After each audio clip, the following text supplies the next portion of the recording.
In 1999, an 18-year-old woman accused them of raping her after a night out. Nate Parker and Jean Celestin testified the encounter was consensual. But early Oscar buzz has been overshadowed by controversy after details from a 1999 case emerged involving the film's star, writer and director Nate Parker. I was falsely accused. I was proven innocent, and I'm not going to apologize.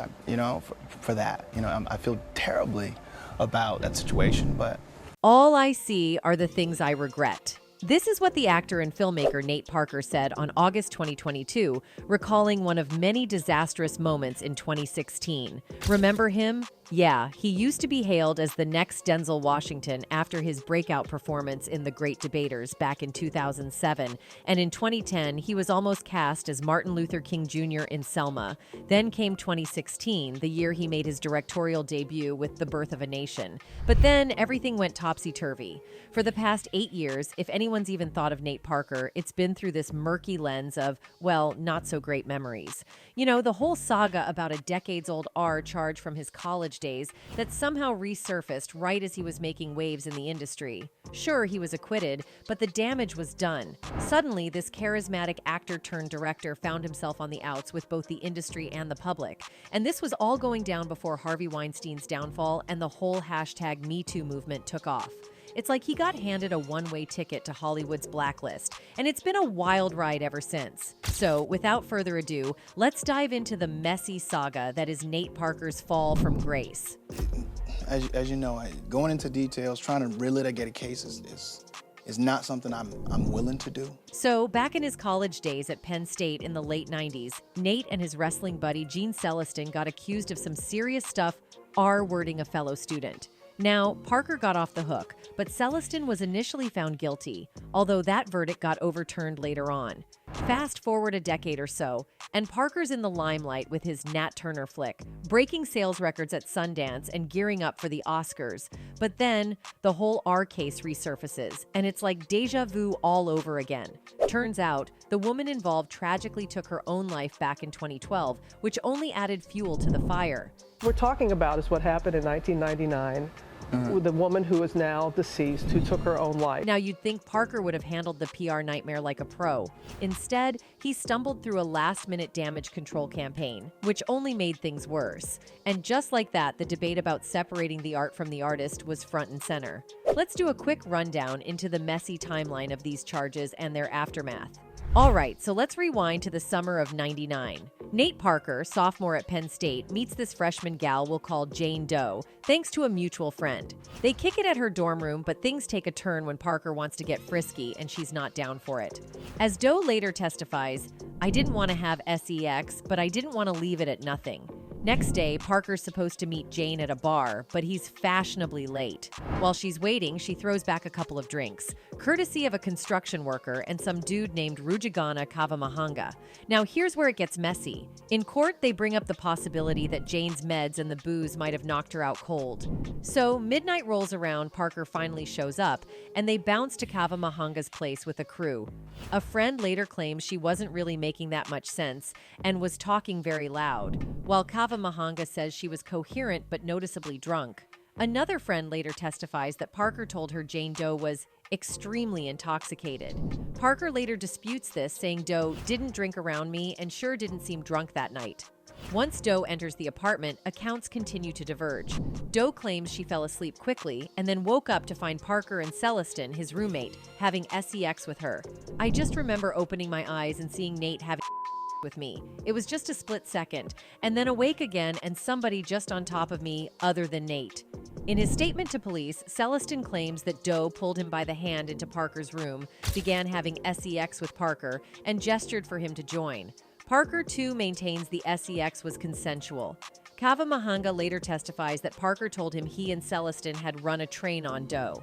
However, another student named Tamerlane Kangas, who had driven Parker and Doe to the apartment, later testifies that he and Celestin had both been outside Parker's room watching him have sex with Doe. "There was a smirk on his face because he caught us watching him," Kangas says, "and so that's when he motioned for us to come in. He claims he told Celestine, "You don't want to go inside the room," and left after Celestine ignored him and started to have sex with Doe. "I figured that she was there for Nate and not, Nate and Jean," he says. During the trial, defense lawyers argue Kangus's testimony was influenced by police threats to charge him alongside Parker and Celestine. The next morning, Doe claims she wakes to find Parker having sex with her again. Parker later claims this too was consensual. She was awake and did not show any signs of discomfort. After leaving the apartment, Doe says she spends the day in the worst pain I have ever felt in my life. I couldn't walk. Then on September 99, Jane Doe decides to confide in Dr. Anna Shawcross, spilling the beans about what went down with Parker. Doc Shawcross takes a look-see and notices some red flags, like inflammation down there, hinting at either an infection or some rough stuff happening. Come October, after some campus counseling, Jane decides to take the leap and reports the alleged A to the cops in State College. But then things get even messier. Parker and his buddy Celestine chatted up with the police, swearing up and down that Jane was all good and the deed was consensual. Parker later claims the detective was all kinds of heated during questioning, spouting off about the whole wrestling team being a bunch of troublemakers. Fast forward to October 21st, and the hammer drops. Both Parker and Celestine get slapped with charges that include R and SA, sending shockwaves through the campus. Parker manages to scrape up bail money, but not before being slapped with a no-contact order with Jane. Yet, according to Jane, that doesn't stop the harassment train from rolling in. She claims they start a whole campaign of intimidation against her, even showing up where they're not supposed to be. Then, just to add to the drama, Jane reports the alleged harassment to Penn State a week later. October 29, 1999, Jane Doe's lawsuit spills the beans that some bigwig at the university, Joseph Puzicki, tells Parker and Celestine to steer clear of Jane, warning them that expulsion could be on the table if they don't play nice. Fast forward to November 8th, and Jane's back at it, sending more complaints to the university about the harassment levels hitting peak crazy. She's talking about Parker and his crew hounding her all over campus, shouting all sorts of nasty stuff, even hiring a private eye to tail her. But it doesn't stop there. By November 17th, Jane's feeling the weight of it all, attempting and then trying again on November 23rd. She's not holding back, filing more complaints and trying to get the university to step up and do something about Parker and Celestine's antics. Yet, it seems like Jane's pleas fall on deaf ears. The university's response? They shuffle her off campus like that's going to solve everything. To make matters worse, they go ahead and publish her new digits in the student directory against her wishes, basically giving the green light for more harassment. Come January 2000, Jane's had enough. She drops out of Penn State but sticks around in State College. Yet even outside of campus, she's still dealing with the fallout, the harassment following her wherever she goes. On October 5th, 2001, after a 3-day trial, Celestine is found guilty of SA. Parker is cleared of all charges. The defense had repeatedly brought up Doe's attire on the night in question, as well as her history of drinking and her previous consensual encounter with Parker. Nate Parker and Jean Celestine testified the encounter was consensual. Parker was acquitted. Celestine was convicted, but it was overturned on appeal, and he was never retried. Fast forward to November 20th, 2001, and Celestine is sentenced to 6 to 12 months in prison, lower than the mandatory sentence of 3 to 6 years, after multiple Penn State administrators send letters of support to Judge Thomas Kistler. The jail sentence is delayed to allow Celestine time to graduate, a decision that sparks controversy on campus. A victims' rights group calls his potential graduation an absolute indignity, while the school's Black Caucus, of which Celestine is a member, pushes for him to be allowed to walk, noting that all but one of the jurors in the case were white. Doe is also white. Come December 7th, 2001, and Celestine is expelled from Penn State for 2 years, with the possibility of graduating after his expulsion is up. The school claims it had been waiting, with Doe's support, for the case to be resolved in the legal system before taking action against either of the men. Parker transfers to Oklahoma around this time, graduating in 2003. Then, in March 6, 2002, the Women's Law Project files a lawsuit against Penn State on Jane Doe's behalf, saying that the university did not adequately protect her from the alleged harassment. December 5, 2002 comes, and Penn State settles with Doe for $17,500. The university does not admit fault, but does agree to change its anti-harassment policies. Her lawyer tells reporters the suit wasn't about money. The critical factor for her all along was changing policies at Penn State so this doesn't happen to anyone else. On May 2, 2003, in denying Celestine's appeal, the Pennsylvania Superior Court also orders Judge Kistler to give him to a harsher sentence. March 30, 2004, Celestine is resentenced to 2 to 4 years in prison. October 28, 2005, while serving his sentence, Celestine is granted a new trial after the Pennsylvania Superior Court rules that his original attorney erred in not challenging the admission of Jane Doe's illegally recorded phone call, as well as various hearsay testimony. Prosecutors eventually declined to retry the case, and Celestine's conviction is vacated. December 23, 2007 comes the release of The Great Debaters and Parker's Big Break. In an interview with the Virginian pilot, they touch on the R charges. Something like that turns you into a man real fast. It teaches you the world doesn't owe you anything, Parker says. If I had it my way, it would never be brought up again. It's taken 6 years of my life to get past it. Still, he attempts to place the accusation at the center of a redemption arc. I know if all that hadn't happened then, I wouldn't be here today. Fast forward to April 15, 2012, and Jane Doe tragically takes her own life while in rehab. Her brother opens up to Variety, saying she kinda lost touch with reality real quick before she made that heartbreaking decision. While there's no direct link between her suicide and the alleged assault, her brother can't help but point to the trial as a major turning point in her life. It's like everything changed after that. Now zoom ahead to January 25th, 2016. In the midst of all that hashtag Oscars So White drama, The Birth of a Nation hits Sundance like a storm. The buzz is off the charts. Nate Parker's practically getting standing ovations before the film even starts. And wouldn't you know it, Fox Searchlight swoops in with a jaw-dropping $17.5 million deal, sealing the movie's fate as a must-watch. But just as the hype train starts chugging along, here comes August 12th, 2016. Parker's doing the media rounds, trying to get ahead of the curve on the whole R charge thing. He's basically like, yeah, it happened, but I was cleared, so let's move on. Needless to say, social media wasn't having it. People were calling him out left and right for his seemingly cold response to Jane's ordeal. Then, just to throw more fuel on the fire, on August 16, 2016, Variety drops a bombshell. News of Jane's suicide hits the headlines. In a Facebook post, Parker claims he had been unaware of her death. "I am filled with profound sorrow," he writes. "I can't tell you how hard it is to hear this news. I can't help but think of all the implications this has for her family. I cannot, nor do I want to ignore the pain she endured during and following our trial. I also know there are wounds that neither time nor words can heal. I have never run from this period in my life, and I never, ever will." Parker continues to maintain his innocence, but says, "There are things more important than the law. There is morality. No one who calls himself a man of faith should even be in that situation." In a Facebook post Tuesday night, Nate Parker said he was devastated and filled with profound sorrow, and just learned that the young woman ended her own life several years ago. Following the news, other members of Doe's family release a statement to the New York Times saying that while they appreciate that after all this time, these men are being held accountable for their actions, they are dubious of the underlying motivations that bring this to present light after 17 years, and will not take part in stoking its coals. However, Doe's sister Sharon Loeffler tells the paper her sister would have appreciated the coverage and encouraged other victims to come forward. Fox Searchlight releases its own statement, noting it was aware of the incident and emphasizing that Parker was found innocent and cleared of all charges. The studio says it will stand behind the actor and is proud to help bring this important and powerful story to the screen. On August 24, 2016, the American Film Institute cancels its screening of The Birth of a Nation, which would have been Parker's first public appearance since the scandal broke widely.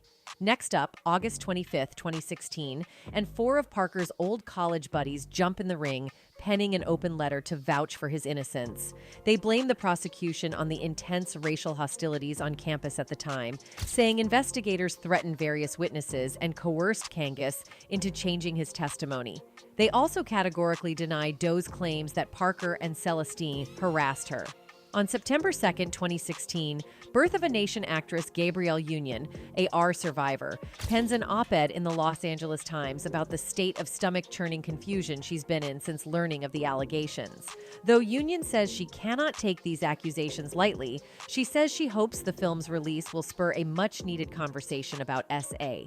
"I took this part in this film to talk about sex violence," she writes, "to talk about this stain that lives on in our psyches. I know these conversations are uncomfortable and difficult and painful, but they are necessary. Addressing misogyny, toxic masculinity, and culture is necessary. Addressing what should and should not be deemed consent is necessary.